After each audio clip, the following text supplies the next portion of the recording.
दोस्तों, उत्तर प्रदेश में जो बीजेपी में मुख्यमंत्री आदित्यनाथ और डिप्टी सीएम केशव प्रसाद मौर्य और ब्रजेश पाठक के बीच में जो अनबन का न्यूज कुछ दिनों से चल रहा है, करीब करीब एक महीने से, वो अब नेक्स्ट लेवल पे चला गया है। मैं इस पे पहले वीडियो बना चुका हूं और बता चुका हूं कि क्या क्या कयास लगाए जा रहे हैं। और ये मुद्दा तब से उठ रहा है जब से जो 2024 के जो इलेक्शन हुआ लोकसभा का, और उसमें बीजेपी को शिकस्त एक तरह से बोल सकते हैं, क्योंकि बीजेपी एक्सपेक्ट कर रही थी कि कम से कम 75 सीट आएगी, लेकिन बीजेपी 33 पे आके सिमट गई। अगर आयल लिहाज से देखें तो कोई ऐसा नहीं कि उनका सीट एकदम जीरो हो गया है, लेकिन बीजेपी की अपनी जो आशा थी सीट पाने का, या जो उनके समर्थक थे समझ रहे थे 400 पार में बीजेपी कम से कम 75-70 सीट लेके आएगी, उनके लिए बहुत निराशाजनक प्रदर्शन रहा उत्तर प्रदेश में। और तब से ये कयास लगाए जाने लगा कि उत्तर प्रदेश में जो सेंट्रल है वो खुश नहीं है योगी आदित्यनाथ से। पहले स्टार्टिंग हुआ इस न्यूज़ से, उसके बाद केशव प्रसाद मौर्य जो है उनकी एक्टिविटी शुरू हो गई, और वो 2017-18 के बाद से ही केशव प्रसाद मौर्य इन चीज़ों में हमेशा से संलग्न रहे हैं। अब इस कहानी का नेक्स्ट लेवल क्या है? पहले तो हमारी बातें हो चुकी, उसको दोहराना कोई मतलब नहीं है। बीजेपी की अभी नीति आयोग की मुख्यमंत्रियों की बैठक थी, तो उसमें उत्तर प्रदेश से मुख्यमंत्री योगी आदित्यनाथ, केशव प्रसाद मौर्य और ब्रजेश पाठक तीनों लोग वहाँ पे आए। इवन जो भूपेंद्र चौधरी हैं वो भी आएंगे, वहाँ पे आए। अब ये बताया जा रहा कि इनसे अलग मीटिंग होगी, और ये एक सोशल मीडिया पे वज क्रिएट होने लगा कि मुख्यमंत्री योगी आदित्यनाथ को हटाया जा सकता है, इनको बुलाया गया है।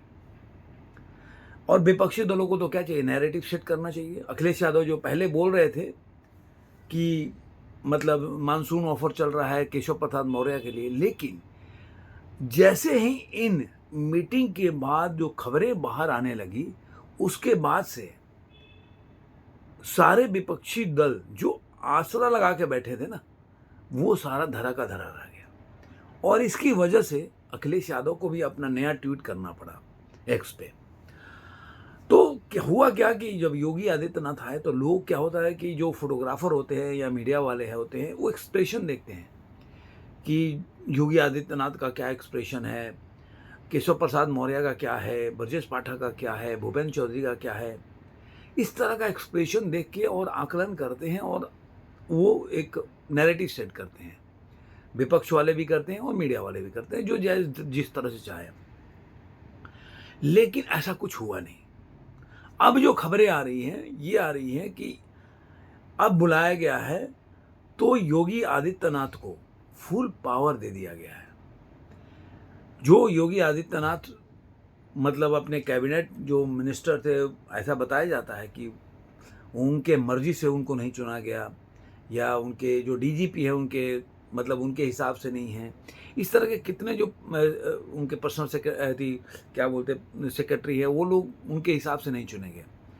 लेकिन अभी क्या हुआ कि अब जब योगी, आपने देखा होगा वीडियो, तो योगी आदित्यनाथ आए तो सबसे पहले कोई पीछे से उनको एक फाइल लिया, तो फाइल लेके वो आगे बढ़े। अब बताया ये जा रहा है कि कम से कम उसके पहले योगी आदित्यनाथ जब दिल्ली के लिए जा रहे थे तो वो 200 विधायकों से मिले।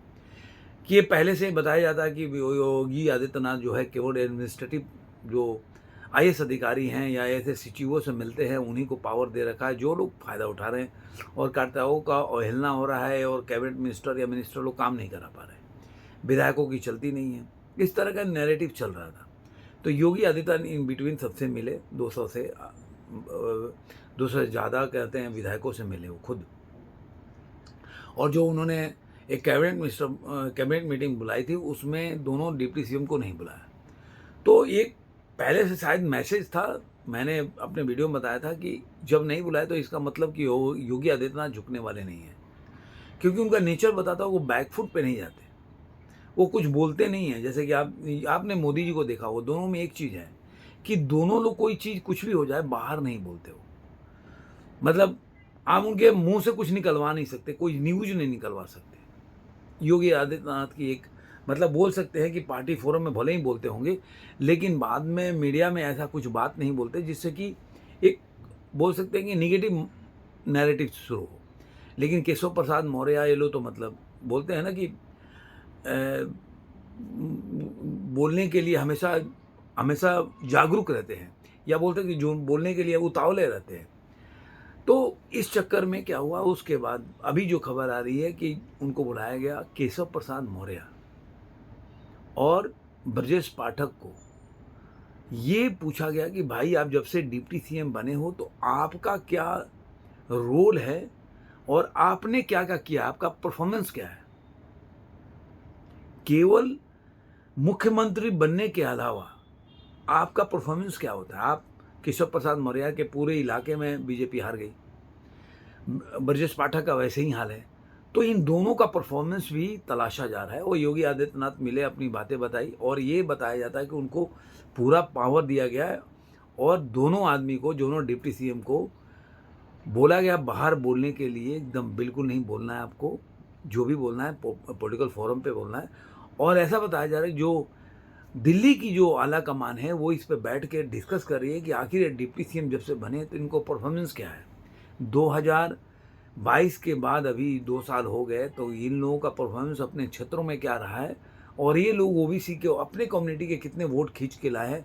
ब्रजेश पाठक तो चलिए ब्राह्मण कर नहीं रहे, तो ये लोग कितने वोट खींच के लाए हैं और अपने क्षेत्र में कितना बीजेपी को वोट दिला पाए हैं, ऐसा बताया जा रहा है। जो खबर अंदर से आ रही है कि ये 10 जो उपचुनाव है उसके बाद शायद दोनों डिप्टी सीएम को चलता किया जाएगा। उनके साथ साथ 18 ऐसे एमएलए हैं या कैबिनेट मिनिस्टर सारे मिला के इनको या तो संगठन में डाला जाएगा या डिप्टी सीएम से हटाने वाले हैं। क्योंकि अब बीजेपी जो है, सेंट्रल लीडरशिप जो नरेंद्र मोदी का है, वो नहीं चाहते कि इस तरह का आपस में हराने का पॉलिटिक्स और इस तरह के जो जिसकी वजह से कार्यकर्ता नाखुश हो जाते हैं और वो अपने घर बैठ जाते हैं। वो उनमें जो बोलते हैं कि एनर्जी नहीं आती जाके बूथ पे करने का, कि वो निराशा का भाव जग जाता है। उसकी वजह से वो चाहते हैं कि अब इसको आर या पार इन दोनों, ये जो दोनों नेता हैं इनको कहाँ पे भेजा जाएगा। ये 10 उपचुनाव हो रहे हैं उसके बाद इनके बारे में, इनके भविष्य के बारे में फैसला हो जाएगा। ये तो आपको एक मैं न्यूज़ दे रहा हूँ जो अंदर से आ रही है। तो जैसे ही 10 चुनाव होंगे उपचुनाव, उसके बाद केशव प्रसाद मौर्य और ब्रजेश पाठक को सरकार से चलता किया जाएगा। और देखिए संगठन में या कहाँ लेके जाते हैं वो तो देखना वाली बात होगी। लेकिन अब योगी आदित्यनाथ फुल फ्लेजेज होंगे, क्योंकि योगी नाथ पहले से भी नहीं चाहते थे कि कोई उनका डिप्टी सीएम बने।